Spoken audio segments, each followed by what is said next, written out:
Hola amigos.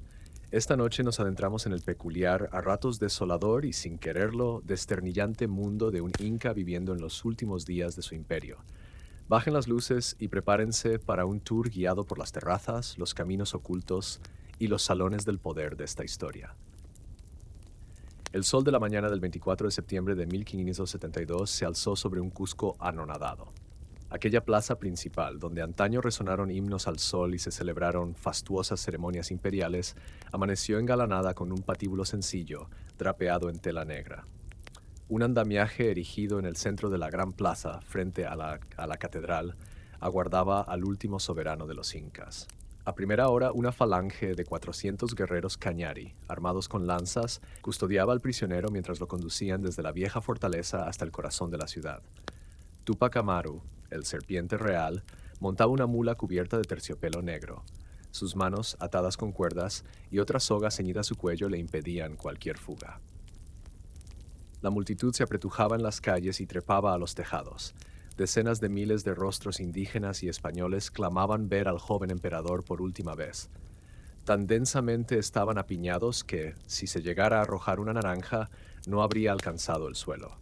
Balcones colmados de damas españolas y curiosos lloraban al contemplar la procesión fúnebre. Al llegar al patíbulo, Tupac Amaru descendió con paso sereno. Un fraile de sotana negra y otro sacerdote en latín lo acompañaban, susurrando oraciones de consuelo. Ni fingido ni artificioso, sino muy natural, habló con gran majestad real, confesando su conversión al cristianismo y desmintiendo la mentira del culto al sol. Con voz clara, dirigida a los nobles de los cuatro suyos, el emperador proclamó: «He de morir bajo la ley de Dios. Y todo cuanto mis ancestros y yo os dijimos, que venerarais al dios sol y a piedras y ríos, fue mentira». Un silencio sobrecogedor se adueñó de la plaza. No un murmullo, solo la ausencia de sonido, como si el aire mismo contuviera el aliento colectivo de un imperio herido. Cuando el verdugo, un indígena cañari, antítesis de la sangre inca, tomó el cabello de Tupac Amaru, el último inca apoyó la cabeza sobre el bloque de madera con dignidad impasible. Un solo tajo de machete separó la vida de la muerte en un instante. Con un golpe, su cabeza cayó y luego fue alzada para que todos la vieran. Las campanas de la catedral repicaron al unísono, acompañando el final del linaje inca. Ese día, las voces de la multitud estallaron en llantos y sollozos incontenibles, mientras la historia de un imperio de piedra se teñía de sangre bajo el cielo andino. Así expiró el último hombre de un reino nacido de la cordillera, cuyos ecos de grandeza y resistencia aún hoy susurran entre ruinas y montañas.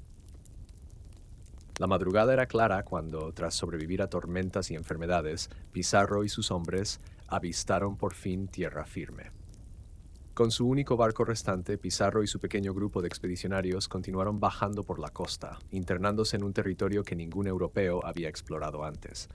El año era 1528, y para la pequeña banda de españoles extenuados, muchos de ellos tan enjutos como esqueletos, estaban ahora a punto de tener su primer contacto real con el imperio inca. Las aguas del Pacífico eran tan gélidas que hasta la chicha que ofrecían las balsas helaba en el borde de los cántaros. Cuando las balsas nativas se acercaron, los caballos relincharon y los caballeros se ceñían sus armaduras con manos temblorosas, mientras los que iban a pie empuñaban las espadas con nervios y asombro. El silencio se rasgó cuando una de aquellas ligeras embarcaciones depositó en la cubierta un peculiar obsequio: carne de llama, frutas exóticas, jarras de agua y un líquido fermentado llamado chicha, que los españoles pronto bautizaron como cerveza andina. Enseguida, un hombre bien ataviado, con túnica de algodón y enormes discos en las orejas, trepó al barco. Sin palabras, aquel noble inca, un orejón, como lo llamaron, observó detenidamente el extraño navío, tocó el acero de las armaduras y con gestos inquirió el origen de aquellos forasteros. Finalmente, su mirada se posó en un estandarte que mostraba un escudo desconocido. Huayna Cápac, el gran señor del Tahuantinsuyo, aguardaba noticias desde el corazón de los Andes. Así comenzó el choque de dos mundos. Entre el crujir de la madera y el tintinear de las espadas, nació la primera chispa de un encuentro que cambiaría para siempre la historia del Nuevo Mundo. ¿Creías que una expansión territorial era cosa de lentos imperios medievales? Pues prepárate. Bajo el mando de Pachacútec, los incas montaron una reacción en cadena de conquistas que, como una supernova explotando en el corazón de los Andes, transformó su diminuto reino de apenas 100 millas de diámetro en un imperio inmenso que se extendía por miles de millas. ¿Cómo lo hicieron? Bueno, resulta que los hombres no se contentan con repeler los ataques de un adversario superior, sino que a menudo dan el primer golpe para acallar la competencia. Y en nuestra posición no debemos contentarnos con retener lo conquistado, sino ambicionar más, porque si dejamos de gobernar a otros, corremos el riesgo de ser gobernados. Am, en otras palabras, no había mejor publicidad para su startup imperial que demostrar músculo antes de que nadie se opusiera. En pocas décadas, organizaron ejércitos profesionales reclutando curacas de territorios anexados. Impusieron calendarios de rotación de tropas y trabajadores que harían palidecer a cualquier plan de recursos humanos moderno. Establecieron complejas alianzas matrimoniales y políticas que tejieron la red de control más eficiente de Sudamérica. Y mientras todo esto ocurría, el resto de los reinos andinos miraba boquiabierto cómo surgía un poder tan meteórico como fugaz. Pero recuerda, la misma explosión que forjó el imperio también sembró las semillas de su fragilidad, pues en ese fulgor nadie se detuvo a sembrar la paz. Olvida los saludos protocolares, nada de flores ni sonrisas de rigor. Los fuertes hacen lo que pueden y los débiles sufren lo que deben. Así, sin anestesia, Pizarro dejó claro que venía a imponer su ley, no a intercambiar recetas de guiso andino. Al llegar a Cajamarca, los españoles alzaron la vista y... susto garantizado, pero no por el enemigo, sino por la carpa tras carpa que poblaba el valle. Mientras ellos se pavoneaban en sus armaduras relucientes, los incas saciaban la curiosidad. De hecho, aunque pocos en número, solo 168, los forasteros se comportaban con arrogancia y ya habían torturado y matado a algunos jefes provinciales. Los caballos se encabritaban, los arcabuces gruñían y los españoles rozaban la histeria. ¿Nos rendimos? ¿Nos escondemos? Por supuesto que no, pensaban. Pero mientras ellos ajustaban sus correajes con aire heroico, Atahualpa, sentenciado a ser la daga de la negociación, observaba en silencio, jugando al ajedrez político. Y así, con un estruendo de pólvora y un desfile de soberbia, empezó el choque más desigual de la historia: vanidad europea versus diplomacia milenaria. Imagina por un momento la escena: un palacio improvisado en Cajamarca, resonando con el eco de carcajadas nerviosas y cadenas tintineantes. Atahualpa, en un gesto de soberbia a lo grande, ofreció 2 cuartos llenos de objetos de plata y 1 cuarto lleno de oro, hasta donde llegué mi brazo estirado. Los españoles, hartos de promesas vacías y tras haber contado cada pepita de oro del Perú, alzaron las cejas ante semejante despliegue. ¿Otra vez con el teatrillo? Debieron pensar mientras mandaban a sus yanaconas a recorrer valles y collados en busca de joyas, pectorales y brazaletes que harían sonrojar de envidia a cualquier fiduciario de Wall Street. Mes tras mes, llegaron caravanas de curacas con cofres repletos.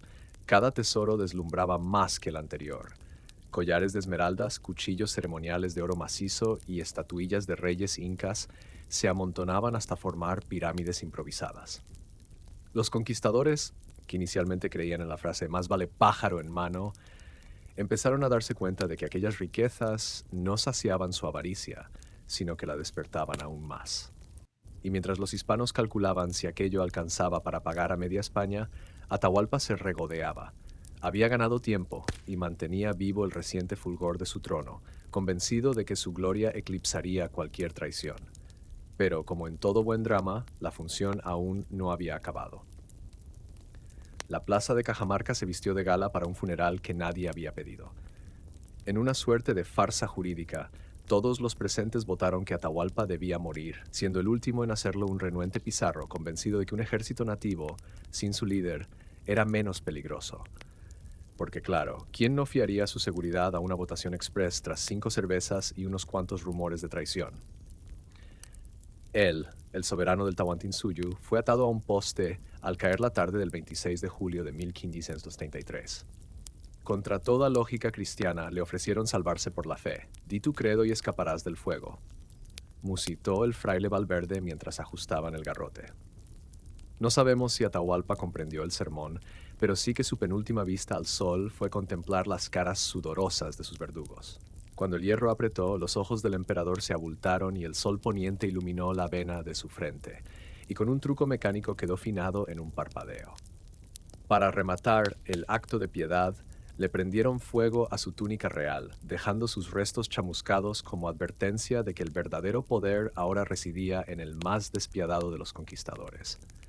Y así, entre una letanía improvisada y un crepitar de llamas, expiró la última respiración del Señor de los Cuatro Suyos, inaugurando el silencio de un imperio herido de muerte.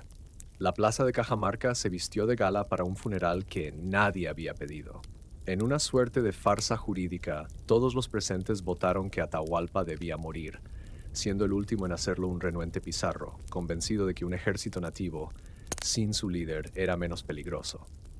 Porque, claro, ¿quién no fiaría su seguridad a una votación express tras 5 cervezas y unos cuantos rumores de traición? Él, el soberano del Tahuantinsuyo, fue atado a un poste al caer la tarde del 26 de julio de 1573. Contra toda lógica cristiana le ofrecieron salvarse por la fe. Di tu credo y escaparás del fuego, musitó el fraile Valverde mientras ajustaban el garrote. No sabemos si Atahualpa comprendió el sermón, pero sí que su penúltima vista al sol fue contemplar las caras sudorosas de sus verdugos. Cuando el hierro apretó, los ojos del emperador se abultaron y el sol poniente iluminó la vena de su frente, y con un truco mecánico quedó finado en un parpadeo. Para rematar el acto de piedad, le prendieron fuego a su túnica real, dejando sus restos chamuscados como advertencia de que el verdadero poder ahora residía en el más despiadado de los conquistadores.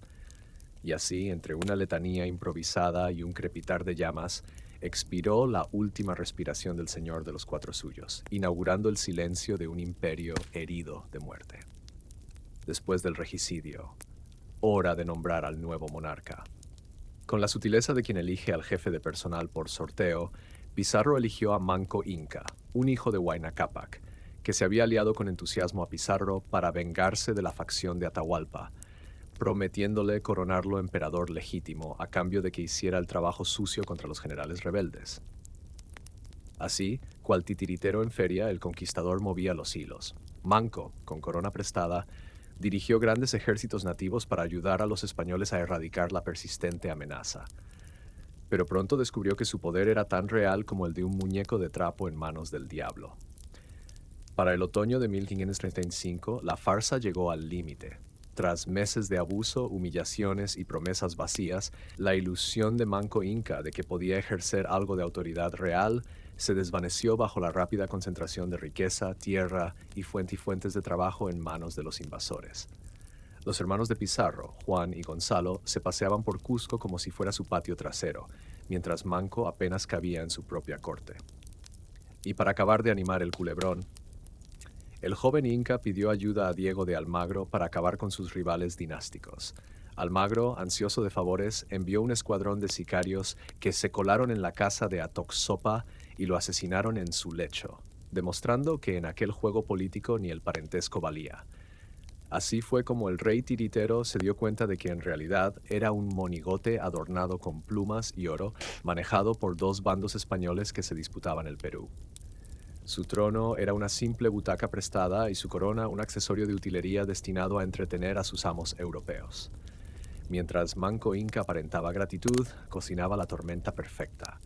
A menudo cenaba con Hernando Pizarro, fingiendo su amistad, al tiempo que las masas de guerreros nativos ya comenzaban a filtrarse por los pasos montañosos desde todas las direcciones. El veinteañero príncipe, cansado de su papel de muñeco de feria, aprovechó el mes de abril para burlar la vigilancia española. El 18 de abril de 1536, el emperador salió de Cusco hacia el valle de Yucay bajo el pretexto de rendir honores a su padre Huayna Cápac, prometiendo a Hernando un tesoro monumental a su regreso. Pizarro, embriagado por la codicia, ni siquiera se molestó en enviar un guardia tras él. En esas mismas jornadas, valientes curacas y agricultores respondieron al llamado de Manco como si fueran hormigas voraces. Clubs, ondas, arcos y flechas emergían de las montañas, cubriendo los valles con un manto de furia ancestral. Cuando la víspera del domingo de resurrección llegó la noticia, ya no había vuelta atrás. Se avistó a Manco Inca reunido con jefes y militares en la agreste región de Lares, confirmando la insurrección abierta. Poco después, un primo de Pizarro describiría el espectáculo. Las llamas de cientos de hogueras parecían estrellas negras esparcidas alrededor de Cusco. Y, por fin, El hijo del gran Huayna Cápac declaró formalmente la guerra contra los españoles, liberándose de su última ilusión de monarca de utilería. Así comenzó la insurrección más vasta que los conquistadores jamás imaginaron, poniendo punto final a la farsa de un emperador y dando inicio al asedio que cambiaría el destino del Tahuantinsuyo. Cuando Manco Inca comprobó que Cusco y Lima eran tan seguros como una bolsa de oro en manos de ladrones, decidió mudarse a un resort menos explotable, Vilcabamba, capital del estado neoinca, un valle selvático al que solo llegaban los incas y algún explorador despistado dispuesto a no volver jamás. Allí, junto a los ríos Concevidayoc y Chontabamba, Manco encontró la seguridad que buscaba. Montañas impenetrables, calor sofocante y un ejército al que no le importaba morir enterrado en lianas. Con rastros de pirca tosca y apenas un puñado de palacios improvisados, Vilcabamba apenas recordaba los lujos de Machu Picchu. Desde 1537, aquel reducto sirvió como base para una guerra de guerrillas digna de un thriller. Emboscadas en senderos traicioneros, pantanos artesanales y noches de coca compartida para mitigar el hambre y el miedo. Durante casi 40 años, los hijos y sobrinos de Manco, Titu Cuzi y Tupac Amaru, defendieron ese minúsculo reino con una tenacidad que avergonzaría a cualquier startup. Pero el virrey Toledo, consciente de que un enemigo vivo es un riesgo político, declaró una guerra a sangre y fuego en 1572, enviando a Martín García de Loyola a saquear el último bastión. El 24 de septiembre de 1572, tras localizar a Tupac Amaru entre la selva, los españoles lo arrastraron encadenado a Cusco y lo ajusticiaron ante una multitud agradecida. Con su muerte, Vilcabamba dejó de ser la capital guerrillera del mundo y se hundió en el olvido, hasta que los arqueólogos y algún que otro Indiana Jones lo redescubrieron siglos después. ¿Quién diría que una herida en el ojo y un par de desplantes podían convertirte en estrella de rock del Perú colonial? Cuando Diego de Almagro volvió de su odisea con menos visión pero más ambición que antes, entró al Cusco con aire de influencer resentido, dispuesto a repartirse el botín a su manera. Almagro, herido y humillado, regresó a los Andes con un ojo menos, pero una ambición tan aguda como su espada. Entre sus tropas corrió el rumor de que, para vengarse de Pizarro, Almagro había ensayado una curación instantánea con pociones mágicas, hasta que descubrió que la única receta era otra derrota. Mientras unos peleaban por el oro, otros exploraban el manual de instrucciones y lo perdían. El reino de los Antis no era un parque temático, barrancos imposibles, vegetación que te devora los cordones y mosquitos que llevan currículum de guerreros samurái. Este territorio de los Antis es montañoso, con gargantas imposibles, y solo se domina con un ingente esfuerzo de adobe y mano de obra. Cada paso atrás valía una promesa de lingote de plata, cada paso adelante una flecha certera. Moraleja: la codicia no siempre da vistas, a veces solo sarpullidos. Cuando creías que la jungla solo era hojas y calores, llegada la noche te descubres guerrillero improvisado. Vilcabamba no tenía murallas de piedra, sino barreras vegetales que ni un GPS podría trazar. Aquí, donde las lianas ahogan los caminos y la niebla es tan espesa como la traición, encontré la seguridad que buscaba. Manco Inca aprendió rápido. Sutiles emboscadas, trampas de barro y chinchillas ruidosas como alarma antiaérea. Los españoles, con sus botas de charol, resbalaban más que en un tobogán de fiambres. Nada dice amor fraternal como lanzarte cuchillos por la espalda. Mientras Manco organizaba su insurgencia, la saga Pizarro jugaba al ¿quién la tiene más grande? De traición interna. Gonzalo Pizarro, sin escrúpulos, urdió una conspiración que acabó con la vida de Francisco, el conquistador de los conquistadores. Entre puñaladas legales, la corona tuvo que enviar emisarios para calmar el desmadre. ¿Quién diría que el verdadero caos no venía de los incas, sino de los mismos españoles divorciados de la lealtad? Y al final, Tupac Amaru se convirtió en la definición de mantener la calma y morir dignamente. Encadenado, humillado y asomado a un patíbulo, se permitió un último gesto de grandeza. El último inca, encadenado y humillado, se plantó ante el pelotón de fusilamiento como el eco sobrecogedor de un imperio que aún respiraba en cada montaña. Con su muerte expiró no solo un hombre, sino la última chispa de un reino hecho de piedra, recuerdos y resiliencia. Luego de tantos enredos, el amanecer siguiente fue el más silencioso de la historia. Tras siglos de polvo y silencios, Machu Picchu habría pasado inadvertida. En menos de 10 años tras su abandono, La vegetación la ocultó casi por completo, hasta que un estadounidense con brújula y valentía, o acaso puro marketing, la rescató del olvido en 1911. Hoy, las ruinas se alzan como una pasarela de influencers arqueológicos, con turistas en fila para tomarse el selfie que demuestre yo estuve donde murió un imperio. Pero, si alzas la vista más allá de la piedra pulida, la ciudad perdida ya no está perdida, sino custodiada por el eco de los pasos de chasquis y el murmullo de las hojas andinas. Mientras los guías repiten con tono solemne que en esas terrazas los incas reverenciaban al sol, no está de más recordar que fueron fotografías de 31 edificios ciclópeos las que convirtieron un lugar casi fantasma en ícono mundial. Y así, entre pasarelas de bambú, folletos y gorras con logos, el legado del Tahuantinsuyo presume de modernas comodidades. Tienditas de souvenirs, drones sobrevolando santuarios y hashtags que versionan el último latido inca. Al fin y al cabo, ¿qué es un imperio sino un buen show para la posteridad?